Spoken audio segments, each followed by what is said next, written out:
Hello guys! 'భారతీయుడు 2' movie అయితే చూసాను 'కమల్ హాసన్' గారిది. మూవీ అబోవ్ యావరేజ్ అని జెప్పుకోవాలి. అంటే అంత సూపర్‌గా లేదు. మీరు ట్రైలర్ జూస్తే ఎక్స్ట్రార్డినరీగా ఉంటది. ట్రైలర్ మాత్రం చాలా బావుంటది. ఎక్స్‌పెక్టేషన్స్ గూడా అలాగే వచ్చినాయి 'భారతీయుడు 2' మీద. ఎందుకంటే 'భారతీయుడు 1' చాలా పెద్ద హిట్. ఎప్పుడో మన పుట్టతరకి తీసుంటారు. సో, ఇప్పుడు 'భారతీయుడు 2' తీసినప్పుడు ట్రైలర్ జూసినప్పుడు చాలా బాగా అనిపిచ్చింది. కానీ మూవీలోకొస్తే మనకి ఆ మార్క్ కనపడలేదు. 'శంకర్' గారి మార్క్ అయితే ఈ మూవీలో నాకైతే అనిపించలేదు. ఎందుకు మైనస్ అంటే, మనకి వావ్! అనిపించేలా ఒక్క సీన్ గూడా లేదు. అండ్ అలాగే ఎమోషన్స్ గూడా అంతగా కనెక్ట్ అవ్వవు మనకి. జస్ట్ మీకు కొంచెం బోరింగ్‌గా గూడా ఫీల్ అవుతారు ఈ మూవీ జూసినప్పుడు. ఫస్ట్ హాఫ్ అంటే ఏం లేదండి. స్టోరీ అంటే కరప్షన్ మీద మీకు ట్రైలర్ చూస్తే అర్థమైపోతది స్టోరీ. అంతా కరప్షన్. 'భారతీయుడు 1'కొస్తే ఓన్లీ ఒక సిటీలో అంటే ఒక రాష్ట్రంలోనే జరిగే కథ. ఇప్పుడు ఇదేం జరిగిందంటే ఇండియా వైడ్‌గా కరప్షన్ తీసుకున్నారు ఈ మూవీలో. But wow! అనిపించేలా అబ్బా! సూపర్ ఉంది అనిపించేలా ఒక్క సీన్ గూడా ఈ మూవీలో అయితే ప్రెజెంట్ చేయలేదు. జస్ట్ నాకు క్లైమాక్స్ ఒక 15 మినిట్స్ అట్లా నాకు బాగా అనిపించింది గానీ, అంతకు మించి నాకైతే ఈ మూవీలో సూపర్‌గా అనిపించలేదు. స్టోరీ పరంగా గుడ్. ఎందుకంటే కరప్షన్ గురించి ఒక మంచి మెసేజ్ ఓరియెంటెడ్‌గా మూవీ అయితే తీశారు. అలాంటి సినిమాలు చాలా వచ్చినాయి. బట్ 'శంకర్' గారి సినిమా అనేసరికి మనకు ఒక ఎక్స్‌పెక్టేషన్ ఉంటది. ఆయన మార్క్ అయితే ఈ మూవీలో అయితే నాకైతే కనిపించలేదు. ఇది ఒక అంటే మీకు ఎంట్రన్స్‌లోనే ఒక 'కమల్ హాసన్' గారి ఎంట్రీ ఉంటది. ఎంట్రీలో ఒక విలన్‌ని చంపడానికే ఉంటది ఒక ఎంట్రీ మొత్తం. కానీ ఆ విలన్‌కి ఒక సాంగ్ పెట్టారు దీంట్లో. ఆ సాంగ్ మనకి ఇరిటేషన్ తెప్పిస్తది. అసలు ఎందుకు విలన్‌కి సాంగ్ ఏంటో నాకు అర్థం కాలేదు. ఇలాంటి కొన్ని అన్‌వాంటెడ్ సీన్స్, సాంగ్స్ గూడా అంతేం బాగోవు. కొన్ని మీకు కొంచెం బోరింగ్‌గా అనిపించొచ్చు. కొన్ని కొన్ని సీన్‌లు గూడా మనకి అబ్బా! సూపరున్నాయి, ఎక్స్‌ట్రార్డినరీగా ఉన్నాయా మనకి ఏది అనిపించదనమాట. జస్ట్ ఒక కరప్షన్ మీద వెళ్తూ ఉంటది. అండ్ 'సిద్ధార్థ్' గారి ఎమోషన్ గాని, 'రకుల్ ప్రీత్' గారు వీళ్ళ ఎమోషన్ గూడా అంతగా మనకి కనెక్ట్ అవ్వదు. జస్ట్ మీకు క్లైమాక్స్ తప్పితే మీకు మూవీలో ఎక్కడ మీకు అంతగా మార్క్ అయితే అనిపించదు. బావుంది 'శంకర్' గారి సినిమా ఇది అనేలాగైతే మీకైతే ఎక్కడ అనిపించదు. ఎస్పెషల్లీ క్లైమాక్స్ తప్ప. అండ్ ఇది 'భారతీయుడు 3' కూడా తీస్తున్నారని ఒక హింట్ అయితే ఇచ్చారు. సో, దాంట్లో ఇంకా అంటే కొన్ని కొన్ని సీన్‌లు గూడా క్లైమాక్స్‌లో మీకు టైటిల్ ఎండ్ కార్డ్‌లో వేశారు. 'భారతీయుడు 3' గురించి. సో, ఈ 2 గురించి తీసుకుంటే అసలు మనకి కొంచెం మంచిగా తీయాల్సుండే. కరప్షన్ మీద చాలా ఇంట్రెస్టింగ్ సీన్స్ చాలా క్రియేట్ చేయాల్సుండే. బట్ అలాంటివేమీ లేవు. ఇంట్రెస్టింగ్ అయితే అనిపిచ్చదు. 'కమల్ హాసన్' గారి యాక్టింగ్ అండ్ 'సిద్ధార్థ' గారి యాక్టింగ్ మాత్రం సూపరుంటది. And climax.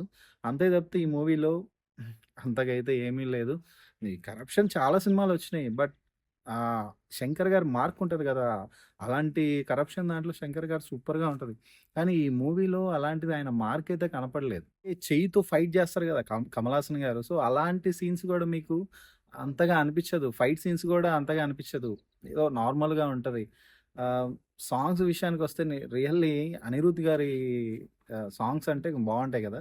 సో, ఈ మూవీలో ఇరిటేషన్ తెప్పిస్తాయి సాంగ్స్. ఆ సాంగ్స్ వస్తేనే మనకి నచ్చదు.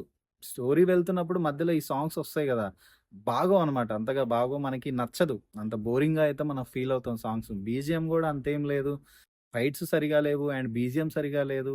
ఒక మంచి సీన్ ఉండేలా ఒక్క సీన్ గూడా వావ్! అనేలా ఒక సీన్ గూడా ఉండదు. ఏది ఉండదు. ఏదో వెళ్లారు. కరప్షన్ మీద అయితే మూవీ తీశారు. బట్ స్టోరీ మాత్రం చాలా గుడ్ అండ్ మంచి మెసేజ్ ఓరియెంటెడ్ స్టోరీ అయితే మాత్రం. మీకు అంటే కరప్షన్ గురించి ఒక లైన్ గూడా మంచిదిచ్చారు. కరప్షన్ అంటే ఆ గవర్నమెంట్ ఆఫీస్‌లోనే అక్కడే గాదు. మీ ఇంట్లో గూడా మీ రిలేటివ్స్‌లోనే మీ సొంత బ్లడ్ రిలేషన్‌లోనే కరప్షన్ జేస్తూ ఉంటారు. సో, వాళ్ళని గూడా మీరు కనిపెట్టి పోలీసులకి అప్పజెప్పండి అనేది ఒక లైన్ గూడా ఉంటది. సో, అది నాకు బాగా నచ్చింది ఈ మూవీలో మాత్రం. నాకు కొంచెం అది కొంచెం కొత్తగా అనిపిచ్చింది. మిగతాదంటే యాజ్ ఇట్ ఈజ్ చాలా మూవీస్ అయితే చూసాం కరప్షన్ మీద. సో, 'శంకర్' గారి మార్క్ మనకి అక్కడైతే లేదు. మూవీ చాలా బావుంటదేమో ట్రైలర్ జూసినప్పుడు ఇంకొకటి ట్రైలర్ జూసినప్పుడు మనకి 'సిద్ధార్థ' గాని గన్‌తో కాలుస్తా ఉంటారు గదా! ట్రైలర్‌లో. సో, అది కొంచెం కామెడీగా ఉంటది. మీరు మూవీలో జూడండి అది కామెడీ అది. రియల్‌గా అయితే కాదు. అది కామెడీ. మీరు మూవీ జూడండి మీకు అర్థమవుతది. ఏదో మనకి 'సిద్ధార్థ' గారు చనిపోతారేమో అని ఆ గన్స్ ఉంటాయి గదా! సో, అదొక క్యామియో అంటే కామెడీ అనమాట. అది ఇలాంటి ట్రైలర్‌లో పెట్టినప్పుడు ఎక్స్‌పెక్టేషన్ పెరుగుతాయి. ఆ సినిమాలోకెళ్ళేసరికి అది తుస్స్ అంటది. అక్కడ మనం మైనస్ అయిపోతది మూవీకి. సో, మీకు బోరింగ్‌గా గూడా అయితే ఈ మూవీ అయితే అనిపించొచ్చు. ఓవరాల్‌గా ఈ మూవీ బిలో యావరేజ్ అండి. అంత సూపర్ అయితే కాదు. సో, ఈ మూవీ ఫ్యామిలీతో చూడొచ్చు. ఎందుకంటే ఒక మంచి మెసేజ్ ఓరియెంటెడ్ మూవీ. ఫ్యామిలీతో అయితే చూడొచ్చు. ఎలాంటి వల్గారిటీ గాని అలాంటివి ఏముండవు. మ్యూజిక్ మాత్రం అస్సలు బాలేదు. బీజీఎం గూడా అస్సలు బాలేదు. అనిరుద్ గారి మార్క్ అయితే ఈ బీజీఎం గాని, మ్యూజిక్‌లో గాని లేదు. శంకర్ గారు, అలాగే అనిరుద్ గారు వీళ్ళది ఏమీ లేదసలు ఈ మార్కు. ఓన్లీ ఎస్పెషల్లీ సిద్ధార్థ గారు అండ్ కమల్ హాసన్ గారు వాళ్ళ యాక్టింగ్ తప్పితే అండ్ ఎస్పెషల్లీ క్లైమాక్స్ అంతే. ఈ మూవీలో మనకి అంత ఇంట్రెస్టింగ్ అనిపించదా ఎలాంటి అయితే ఏమీ లేదు. సో, ఇదే అండి ఈ మూవీ రివ్యూ. ఈ రివ్యూ మీకు నచ్చితే లైక్, షేర్ అండ్ సబ్స్క్రైబ్ చేయండి. పక్కనే ఉన్న బెల్ ఐకాన్ అయితే ఆన్‌లో పెట్టుకోండి. మన ఫర్దర్ వీడియోస్ నోటిఫికేషన్ ద్వారా వస్తాయి. Thank you.